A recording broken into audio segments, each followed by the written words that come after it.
Manao ahoana ny fidirana birao aty amin'ny fokontany? Raha ohatranà manokana aloha taitaina kely ihany aho rehefa miditra birao e, fa tsy maninona, tsy masiaka ny olona mananontany. Afaka fantarina ve inona ilay antony mahatonga anao mitaintaina? Ohatran'izany foana mihitsiny aho rehefa miditra birao na mankany dokotera, ohatran'izany foana. Ho arahantsika ao anatin'ity fandaharana tsy mavozo birao ity ny zava-misy ny tsara ho fantatra eo anivon'ny birao-pokotany. Ka isaorana manokana amin'izany ny fokotany andramana foana mampandroso ny fandaharana. Hafan'ny ravanareo dia faly mandray anareo eto anivon'ny fokontany Andrianoana Bosantara. Ny fomba fandraisanay olona eto Andrianomanana Santara dia ny birao zany mivoha aloha alatsinainy ka hatramin'ny zoma. Dia ny maraina amin'ny valo sasany ka hatramin'ny iraika ambin'ny folo. Dia ny hariva amin'ny roa sasany ka hatramin'ny efatra sasany. Izay zany ny fivoahan'ny birao. Eto amin'ny fokontany zany dia misy ny komity pokotany, dia ny sefi-pokotany, dia ny adjoint-n'ny sefi-pokotany ary ny sekretera trésorier. Izay zany aloha ny komity pokotany. Ny voamera indray dia misy voamera anankiroa. Anankiray voamera ara-tsosialy sy fahadiovana. Dia ny anankiray voamera misahana ny fandriam-pahalemana. Izay zany ilay voamera nisaka aminay. Ny fokontany Andrianomanana Santara dia mizara faritra dimy. Dia ao anatin'ny faritra dimy io dia misy mponina eo amin'ny fito amby roapolo sy eninjato sy enina arivo. Izay zany no isanay amin'izao 2026 izao. Ny fokontany rehetra zany eto anivon'Antananarivo renivohitra dia mitovy daholo ny fomba fiasa. Izany hoe rehefa hitsofoka anatin'ny biraon'ny fokontany ianao dia tokony hanana aloha carnet am-pokotany. Satria ny carnet am-pokotany no ahafantarana fa mponina eto anivon'ny fokontany ilay olona izay tondrena. Satria iny ihany no ahafantarana azy, ohatran'ny hoe isika raha mandehandeha dia ny karapanondrom-pirenena no alalana fa malagasy isika. Inona avy ireo taratasy vita sy afaka atao eo anivon'ny fokontany? Misy karazany maro ny taratasy ilaina ato, toy ny certificat de résidence, certificat de vie, ny mpaka pension, dia fipondram-monina ho an'ireo mihina sy sinitra, dia fitarainana, taratasy fitarainana io zany rehefa mivantana amin'ny président rehefa malahelo. Dia misy olona koa manao réhabilitation an-trano dia mandalo fokontany satria manelingelina amin'ny mpiara-monina ny fanaovana ny réhabilitation ohatr'izao. Dia misy koa ny olona hoe hamindra compteur dia tonga eto amin'ny fokontany no manao an'izay. Dia misy koa manko résidence hanaovana karapanondro ho azy izay vao hanao karapanondro voalohany. Ara-dalàna aloha amin'ny adidy amin'ny fokontany dia mitondra carnet pokotany. Io zany jerena mirona dia nahavita didy sa tsy nahavita didy. Dia izay vao raisina ny taratasiny.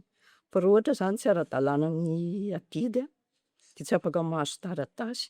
Ankoatran'ny ankizy ilay hanao copie aloha izany maika dia ireny vonjena na tsy manohy adidy ary. Misy anankiroa izany ny fifindram-monina, indray fifindram-monina mivoaka dia ilay fifindram-monina miditra. Dia ilay miditra matetika tsy mitondra fifindram-monina any amin'ny dingana ihany dia mila sabaina izany izy dia ireo amin'ny RFD ireo no misavana azy. Dia ny tena izy izany raha hiditra fifindram-monina ato amin'ny fokontany dia mitondra fifindram-monina tany amin'ny Génélale izy makato dia misoram-pokotany.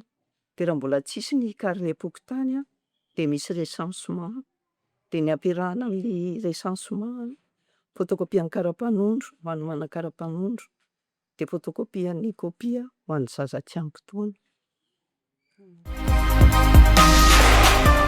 Ary inona kosa ary ny tsara ho fantatra mahakasika ny fandriam-pahalemana eo anivon'ny fokontany? Dia izay voamberan'ny fandriam-pahalemana fa miezaka foana manao izay hanenana ny ireny asan'ireo olona ireny.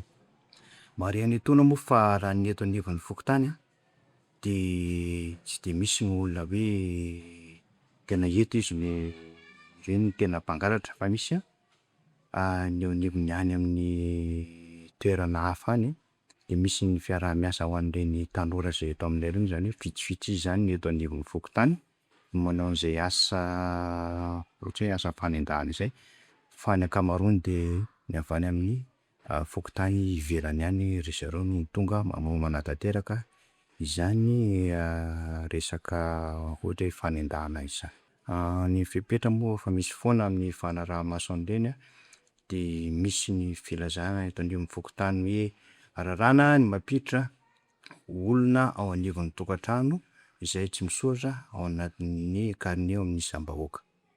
De manentana antsika tsirairay indrindra fa isika izay ao anivon'ireny tokantrano tsirairay avy ireny indrindra ao anivon'ny ray aman-dreny entanina ny zanantsika mba hiezaka mba hitandrony hatrany zany hoe fahadiovana eto anivon'ny fokontany zao satria maro ny olona avy any ivelany no mitarika antsika tanora ao anivon'izany asa raitra izany. Marina fa ny eo amin'ny resaka ny mahatonga an'ireny zavatra ireny de eo amin'ny foana zava-mahadomelina de entanina antsika mba tsy handeha amin'ireny zavatra ireny. Ny asan'ny fokontany zany tsy voatery hoe mponina ato anatiny any fa raha ohatra sendra misy olona any amin'ny arabe any na ohatr'izany ka tratra amin'le tsy fandriam-pahalemana ka manatona ny fokontany izy de rasin'ny fokontany izy ary atoron'ny fokontany hoe aiza ny lalana tokony ho alehany. Raha toa ka tena vahiny eto anivon'ny tanàna Antananarivo izy de ny voamaina fandriam-pahalemana no manatitra azy any amin'ny komisariat izay indraikitra anay eto anivon'ny resaka pôlisy.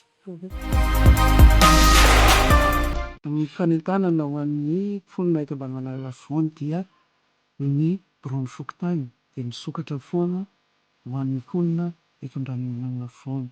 Tsy mbola misy izay mponina ka hoe mody ianao fa tsy zao fa rehefa tonga ato de afaka mifampiresaka toy ny mpitantana sy ny vahoaka satria natao ho an'ny vahoaka ny biraom-pokotany fa tsy natao ho an'ny seho-fokontany. Zany hoe ny vahoaka no indray manjaka ao anatin'ilay biraom-pokotany de ohatr'izay koa ny nify biraom-pokotany rehetra eraky Madagasikara. Mitovy mihitsy ny zavatra tokony atao satria mikarakara vahoaka zany no atao anivon'ny fokontany. Zay no tena base voalohany. Natao ianao zany tonga eto de izay no tokony atao. Voalohany indrindra aloha tokony tsy atahotra miditra birao satria ny birao tsy mampatahotra. Tokony hoe tsy mavozo ny miditra amin'ny birao de tokony alana ny tahotra de mianatra rehefa hiditra birao de mila mifanerasera amin'olona matetika izany fa misy matetika ny olona tsy tia mifanerasera. Le tahotra no tena mibahana betsaka de misy koa ny olona hoe tsy maloha adidina hoe ohatra le olona tsy mponina izany fa ohatra tonga fotsiny mipetrapetra fotsiny ohatran'ny hoe misy vahiny izy zany de tsy misora-bahiny koa fa tonga de miditra de tsy sama de manatona birao. De tokony alana ny tahotra de alana ny henatra fa ny birao tsy maninona fa mandray ny olona n'iza n'iza olona miditra ao hamena fahafaham-po.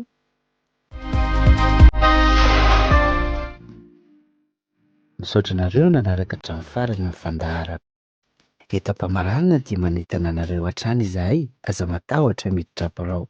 Dingana kely ataonao androany mety hanovany am-pitso. Mandraisa andraikitra, sahy manontany ary sahy mandroso.